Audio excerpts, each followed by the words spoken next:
Certainly no shortage of topics to talk about for this video, and quite honestly, what's been a pretty fun last 24 hours for our Seattle Mariners. A really fun 10-0 win today that just, regardless of if other teams won the games, just a much needed win. And we've got 3 trades to break down, so I'll talk a little bit about those as well. What is up? What is going on, everybody? Welcome back and welcome into the Seattle Mariners postgame and trade recap. Mariners win today 10-0. They improved to 54-51 on the season. Looks like Houston's going to win the remaining game back in the AL West, and then I think they're 3.5 back in the wild card. As always, do me a favor, smash the like button, hit subscribe if you're new.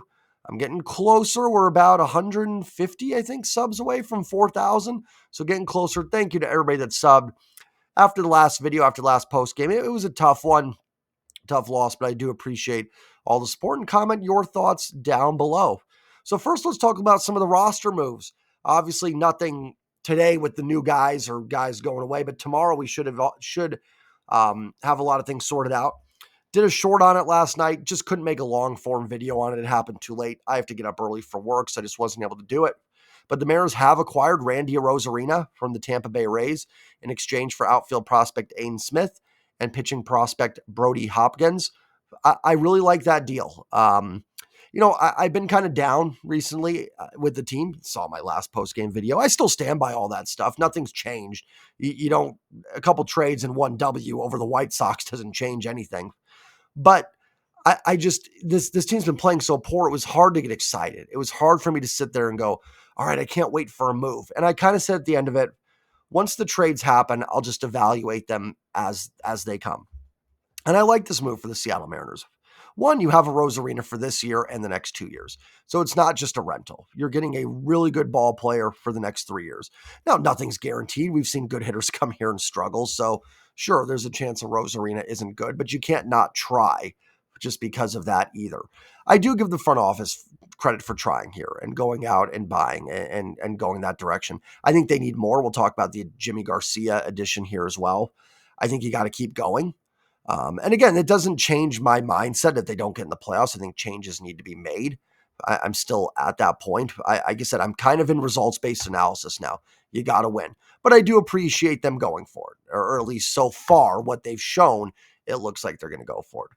Arozarena is a really good hitter. Even if you take his slow start into consideration, on the season of 110 WRC plus 717 OPS, that alone would still have him be the best hitter in this lineup. And the slow start still counts. We shouldn't dismiss it. But since June, a 910 OPS. Since May, I think like a 130 something WRC plus. Really swinging the bat well. Doesn't really help the strikeout issues necessarily, but at this point, I'm kind of like, you just need good players. I'd rather have good players that strike out than bad players that strike out. So I'm not too concerned about that. If he can add the power, get on base a little bit, he's going to help this team out. And we've talked about this team needing outfield help, and he's going to bring it. And a good kind of clubhouse energy guy. I think a high energy guy that's going to help this team as well. Like I said, under club control for a couple more years. So this is not just a rental. You have your left fielder for the next 3 seasons here with the Arozarena, or next 2 seasons plus this season, I should say. But I think him and Julio and the outfield together is a pretty cool, should be a fun combo, and should help get the Mariners some victories. I like Aiden Smith. I think he's a good prospect. And Tampa Bay's been really good at developing guys. I just realized that laundry basket in the back is like the same pattern as the jacket I'm wearing. I promise I didn't buy these at the same store or anything. I don't even know where we got that laundry basket, to be honest, or why there's even one in here. Anyways, the Rays are really good development. Wouldn't shock me if Aiden Smith turns out to be a pretty solid pro. Same with Brody Hopkins. I trust the Rays development that they'll turn those into good guys. I actually think that's a better haul than I think some even Rays fans are thinking. I think it's a pretty decent get. To be honest, you may have not gotten the top tier of the Mariners prospects, but I think in a couple of years, you guys will like Hopkins and Aiden Smith if they develop properly. I don't think the Mariners got a fleece here, but I think it's a good deal, and I think it's a deal that can help both teams. I think Aiden Smith and Brody Hopkins could be good guys for the Rays, and I think Randy Arozarena is definitely going to help the Mariners this year in stretch run, and over the next couple of years as well. Hopefully, again, hitters have come here and struggled, but we also can't not make moves because of that either, essentially. So really like the deal and excited to see Arozarena in a Mariners uniform tomorrow. Should be a lot of fun. And especially with Julio out right now, it's really going to help the offense for sure. Jimmy Garcia comes over for the Toronto Blue Jays in exchange for Jonathan Clase and a catcher that I'm not too familiar with. Garcia now is a free agent at the end of the year. Clase seems like a pretty steep price to pay. I'm not wild on Clase necessarily, like legit prospect, and he gets a little bit of a boost because he's at the major league level or close. He's been at the major league level. He's knocking on the door. He's someone the Blue Jays could probably play every day, see what they've got. I don't necessarily think he'll develop into a star, but the fact that he's close to MLB level does give him a little bit of a boost. But man, is Jimmy Garcia good. He is a really, really dominant reliever. You go look at his Savant page, there's really nothing he does not do well. Now, he's been a little banged up this year, hasn't pitched as much, but you go back to his 2023, the only thing that was in the blue for Jimmy Garcia was extension. And listen, extension is something that can help you in other categories, but if you're dominant, I don't really care about your extension. Like Logan Gilbert has great extension. It can make that fastball probably feel heavier, faster on the hitters. Garcia doesn't, and that doesn't surprise me. He's got a very tight delivery when you watch him pitch, but he does everything else well, everything else above average. Strikeouts, doesn't walk guys, can keep the ball on the ground. I was chatting with my man Mariner Sir.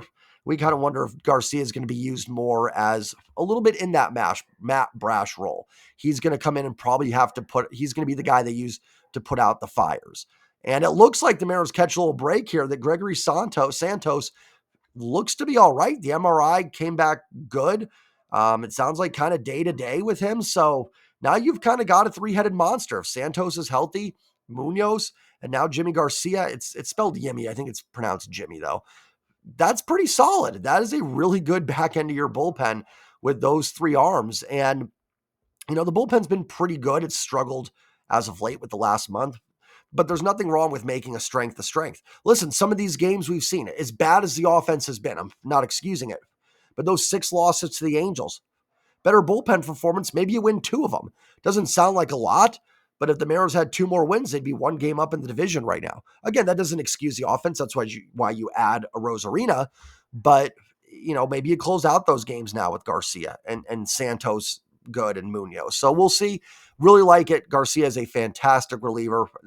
Listen, relievers are volatile. There's no guarantee he comes in here. In 2018, the Mariners acquired Adam Warren and Zach Duke and Sam Tuivailala, who were really good. I don't think they were as good as Garcia, and they just never really did much for the team. They had some okay moments, so you never know with relief pitchers. Like I said, he's a free agent at the end of the year, but a bullpen that's hit some bumpy roads here. You weren't sure with Santos. We'll talk about Stanek here in a minute. Voth has been solid. Sauce is solid. Spire's solid. But you kind of need that one more big leverage arm, and I think they got that in Garcia. So really excited for both. We've talked about the team needing outfield help. We've talked about the team needing bullpen help for sure, and they get 2 of those. I don't think you should be done. I think you need to look for more. If Arozarena is the big name, I think that's okay, but I think you need other upgrades as well. The good thing for the Mariners in a sick, twisted way is that you could acquire a player at any position right now. I mean, outside of catcher, where you're probably pretty set with Cal and then Mitch Garver behind them, you could make an upgrade anywhere. I like Tyler Locklear. Vossler's look good, but you could go get a first baseman. I wouldn't say no to that. Polanco's swinging the bat better, and we'll talk about the game today, but you could go get a second baseman. You go get a shortstop. You could upgrade a third. You get another outfielder. So obviously they're not going to do all of those things, but the nice, it's not nice. It stinks that they've been this bad at all these positions, but they could have pretty much acquire any position and I'd be okay with it. It doesn't have to be a superstar. You can go get, I wouldn't be too mad if they went and got Nico Horner, someone like that. And then you plug him at shortstop with Arozarena and Jimmy Garcia. I don't think that's a terrible trade deadline. You could make a case to go get 2 more bats. I just don't know how much you can do. The good news is Mariners have added Arozarena, Jimmy Garcia, and really haven't traded any of the big name prospects we've talked about. The Cole Emersons, Cole Young, Lazaro Montez, Felnine Celestine. I know he's hurt right now, Johnny Farmello. If I'm missing, they haven't even traded Ty Pete or Michael Arroyo. Arroyo got, I think, removed from a game yesterday. I was kind of for sure when I saw they acquired Arozarena that Arroyo was in that deal. So they've still got a lot of pieces. Now, I'm not saying I want all those guys traded, but they certainly have still a lot of pieces to make moves.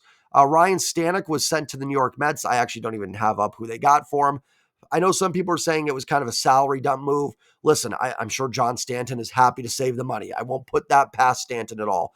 But I don't think this was just a salary dump. Look at the bullpen. It looks like Santos is okay, which is great. You've added Jimmy Garcia, so you have an open roster spot. Someone has to go. Well, Spire just came back. You're not doing that. Sauce has been really good. Obviously, you're not getting rid of Munoz. You just got Garcia. You're not getting rid of Santos. So it's like Stanek or Voth, who have both been all right. Voth has been good. Stanek has been good up until the last few weeks. So you could option a guy, you could release a guy, or you can try to get something for a guy. And I think that's what they did here. I think Stanek was just kind of the odd man out at the moment. And with some of the struggles recently, I think it became easier. I think it was pretty good. And Trent Thornton's the other guy. That Stanek was kind of going to be removed from the high leverage roles. And at that point, there's just no real, so what? Get something for him if you can. Who cares? So someone had to go, right? Because you're adding Garcia to this pen. Someone in there had to go. So they traded the guy. So I don't think this was just some sort of salary relief move that some people have talked about. Again, I'm sure John Stanton's very happy to save the money, as we know he is. They do add some money with the Arozarena and Garcia, so that's good to see that they're willing to add some payroll for sure. But I don't think it was just a salary move. I think it was just a numbers game, and they looked at it and they probably said, okay, we can trade Voth, we can trade Stanek, and Stanek was probably the first one they got a call on and went with that. That was probably one of the guys that was going to go. And to the Mariners' credit, shows that their bullpen has some pretty good depth because, honestly, overall, Stanek did a nice job for this team this year. The last month hasn't been perfect by any means, but he came in right before spring training after some injuries and got some critical outs for the Mariners. So wish Ryan Stanek the best and wish him success with the New York Mets. And then today, the Mariners come out and get a 10-0 win over the Chicago White Sox. George Kirby, 7 dominant innings. How about that first inning for the Seattle Mariners with 8 runs, including a back-to-back-to-back home run show from Josh Rojas, Dylan Moore, and Victor Robles. I don't know if I had that on my card, my bingo card for the 2024 Mariners was those 3 going back to back to back, but a fun game, a really fun game. The Mariners jump out with 8 runs in the first inning. They don't look back. They out on a couple later. It would have been fun to make this like a 15, 16, 20 run game for sure. I thought maybe we had a chance for it after the first inning. I joked the Mariners were on pace to score 72 runs. That'll play. 72 runs will play. And hopefully it keeps going. Hopefully they can get another one tomorrow against the White Sox. And, just a good little vibe shift, right? Again, this win doesn't change anything. I mean, it's a nice win. They needed it. When I say doesn't change my thoughts on anything necessarily. But now tomorrow you've got Garcia coming in and Arozarena and a little just good vibe game before them getting here. So hopefully that kind of gets things going a little bit, and maybe they can sweep this series. Hopefully the Dodgers can win a couple in Houston, and you can get back on top of this division. So we'll see how that plays out, but. Really fun game today. In that first inning, I want to give some credit to Jason Vossler because the Mariners load the bases. Cal doubles, Polanco walks, Haniger walks, Raley strikes out, and Vossler comes up with the bases loaded, 2 outs. If Drew Thorpe gets Vossler, he gets out of that not giving up a run. He threw a lot of pitches, but would have gotten out of the inning. Vossler lines a base hit into right field, and I think that was a huge deep breath moment for this team. I really do. It's going to be forgotten because they scored 10. And I'm not saying they still wouldn't have won the game. They might have. Kirby was dialed in. The White Sox are not a good baseball team. It's not going to be easy. Thorpe's been pretty good this year. And you're going to face Fetty tomorrow and then Crochet on Sunday. So, yes, the White Sox are awful, but you are facing some decent pitching this weekend. So I thought that was a big base hit, and it kind of loosened the team up a little bit. Garver responds with the double. Then you get the 3-run home run from Rojas, Demo, and Robles, and the game was over really before the White Sox came to bat, essentially. So I thought that was a big base hit, kind of a forgotten one, but getting the team on the board, that was good to see. And Vossler's had some nice at-bats since coming up. Hasn't had like a big game, but he's gotten on base each game he's played. So nice little spark, right? And I hope he sticks with the roster moves. Obviously, I think he will for now. Garcia's the Mariners. Nice thing is too that, well, not nice thing, but they played 2 men down today.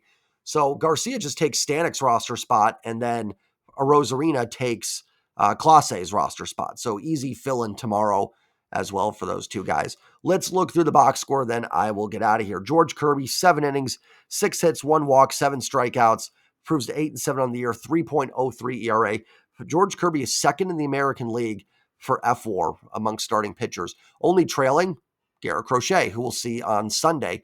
Crochet is at 4.1, Kirby is at 4.0. Kirby has just quietly put together a Cy Young season here. We've talked about Logan, and rightfully so. We've talked about Castillo, and rightfully so. But my gosh, is George Kirby dialed in. 9 straight quality starts. Unfortunately, the record may not be there for the Cy Young. I don't look at pitchers' wins, losses. I know they do, and I want pitchers to get wins. And I know Cy Young voters have gotten smarter and don't pay attention to it. But man, if the Mariners can go on a run here and they do get in the playoffs, it is possible. I mean, like I said, he's second in FWAR in the American League for starting pitchers. So it's not completely out of the realm of possibility. Again, another thing that's kind of making this season frustrating is you've got 2 guys that might be legit Cy Young candidates. So let's hope the new additions help the offense because, man, you are getting the pitching.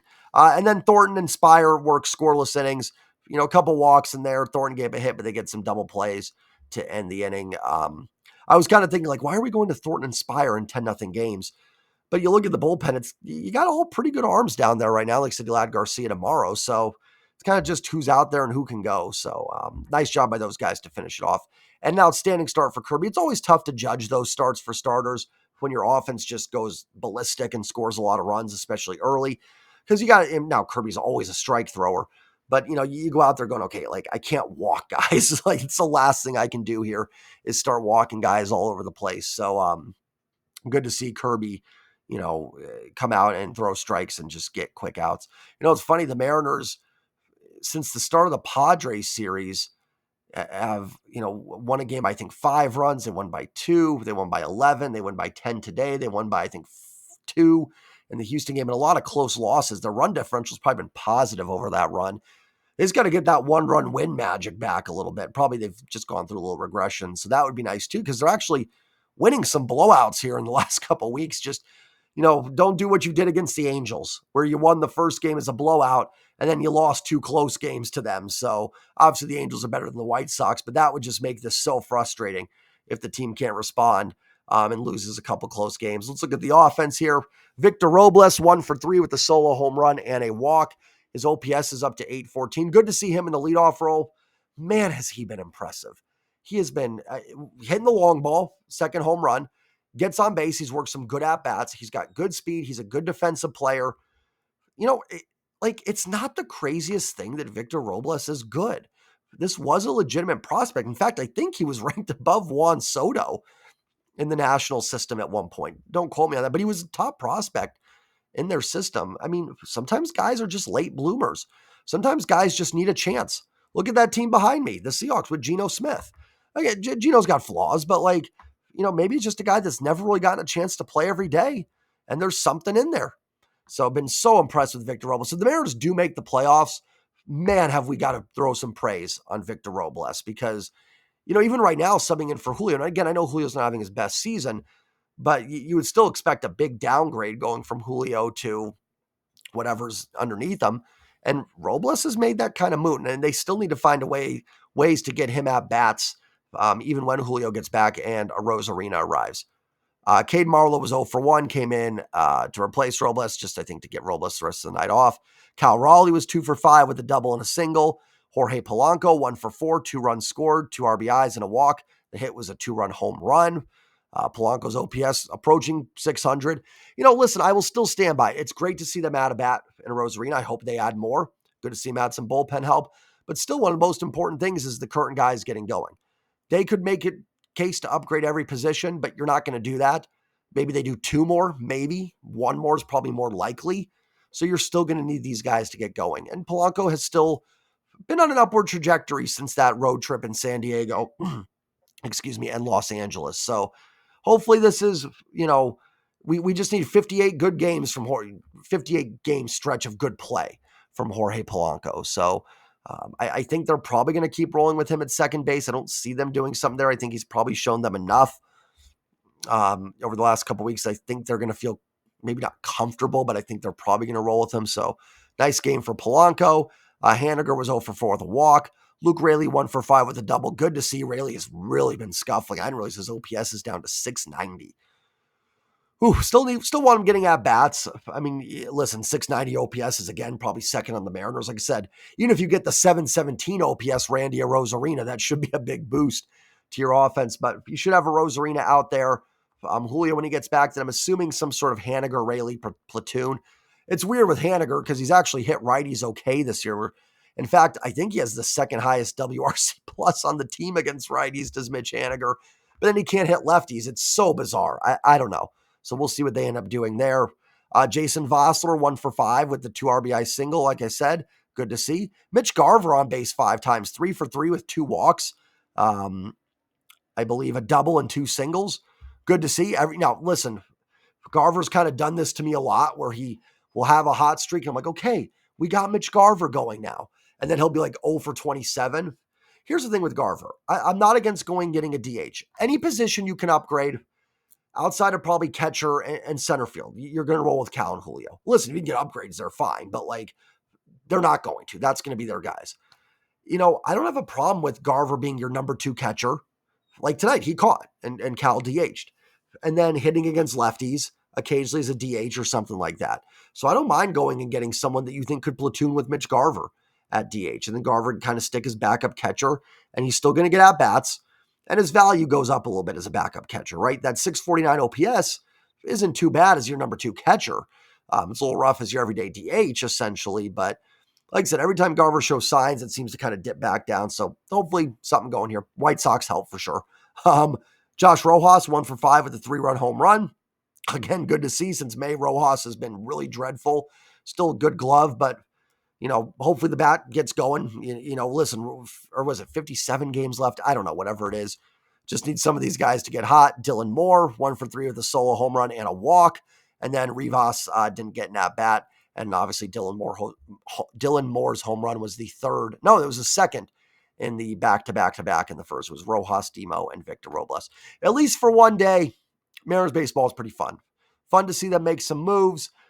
Fun to talk some positives, and then a good win to finish it off. So we'll see what the future holds, but a nice 24 hours for your Seattle Mariners. Remember to like, comment, subscribe. I'll be back tomorrow for the post-game recap. Good news is if they make any moves over the weekend, I'll be able to come on right away and talk about it. So if there are any more trades, I will get a video up on those as well. So have a good night, everybody. Enjoy your Friday. And as always, go Mariners. Peace.